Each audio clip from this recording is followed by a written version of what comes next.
welcome back to the show. I'm so excited to talk to our next guest. We have Anthony Losquadro, who is here. He's the founder and director of Intaction. Is that correct? That's correct. Hey, Darren, Rhoda, how are you? Hi, Anthony. How are you? So I'm doing good. So excited to have you. I have to ask, what is the cause of the seismic negative shift on circumcision these days? It seems like a lot more men are opting out of this procedure. Why is that?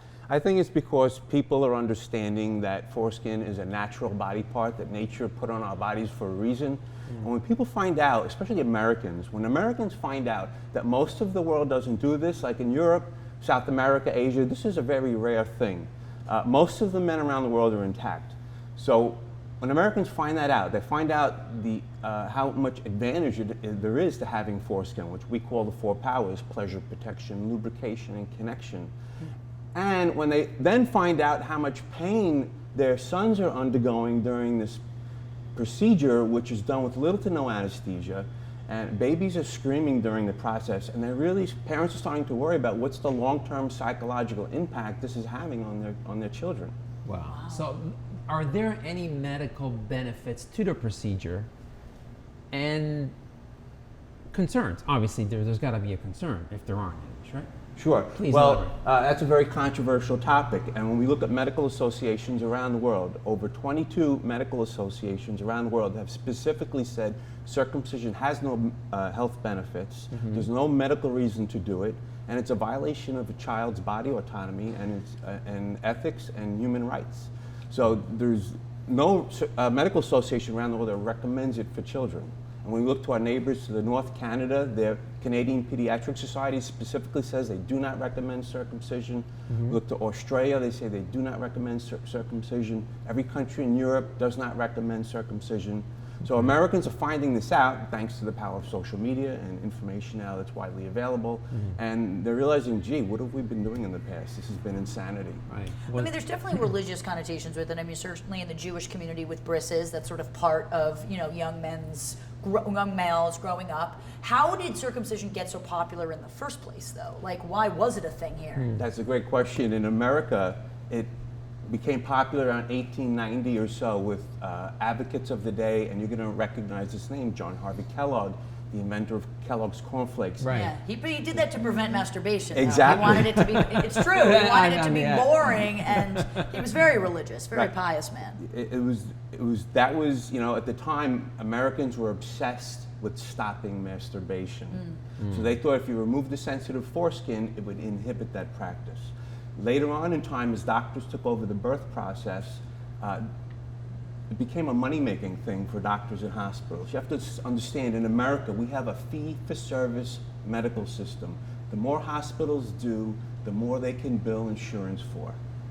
And circumcision, we became a circumcising culture after that. Wow. So what is the purpose of your organization then? Our organization is to raise awareness and conduct educational advocacy. As a matter of fact, March 24th, we're going to be in Union Square all afternoon and early evening.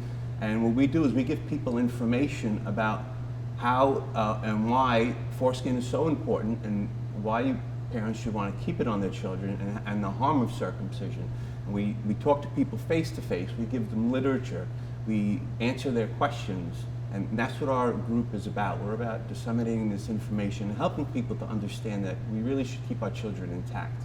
And as part of that sort of changing the language, because certainly I have heard, female genital mutilation, which I know happens in some cultures in Africa and around the world, we never hear about it as male genital mutilation. So was part of Intaction sort of changing the nomenclature of how we describe circumcision?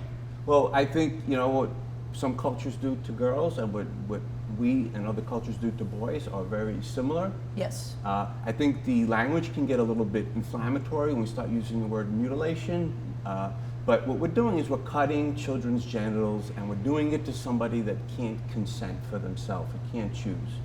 If somebody wants to do this later in life, like any cosmetic surgery or a tattoo or body piercing, they can do that as an adult, make that choice. But that should not be imposed on anybody. I think most people would agree that imposing that on someone that's not something that's not medically necessary is wrong thing. And informed consent. You want those people Right. to at least understand the repercussions either way, whether or not their health benefits or not. They should be able to make the decision for themselves. No, absolutely. We talked to a lot of people and they said nobody ever told us this information before. So we try to give parents this information so if they are going to have a child, they're not making that decision last minute after the baby is born and the doctor comes in and says, are we going to circumcise or not? Right. And they haven't prepared themselves to make that decision. And there's oftentimes rushed decisions, and then what we hear is what we call regret parents. Parents that did this and now they're really regretful. And they said, I didn't know.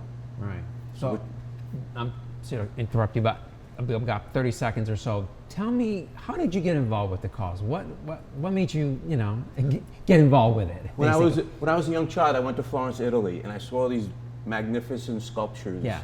And like David, seen them, Michelangelo's yes, David, I've been there, and yes. they have intact penises, and I started to wonder, why do these people's penises look different than ours? And that always kind of stuck in my mind. And then I researched this later on in life, as I became older. What I found, the more you learn about circumcision, the more insane it is.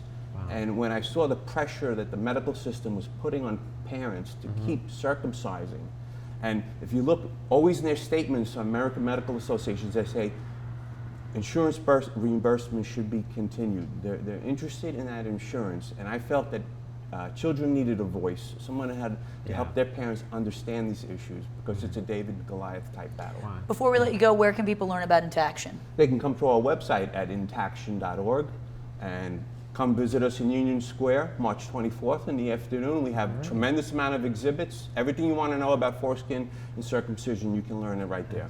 Thanks, Anthony. Thank you Thanks so being much here. for joining us. Appreciate We it. really appreciate Yes, it and all thank your you. hard work. Thank you. We Take really care. appreciate it. Stick with us. We'll be right back.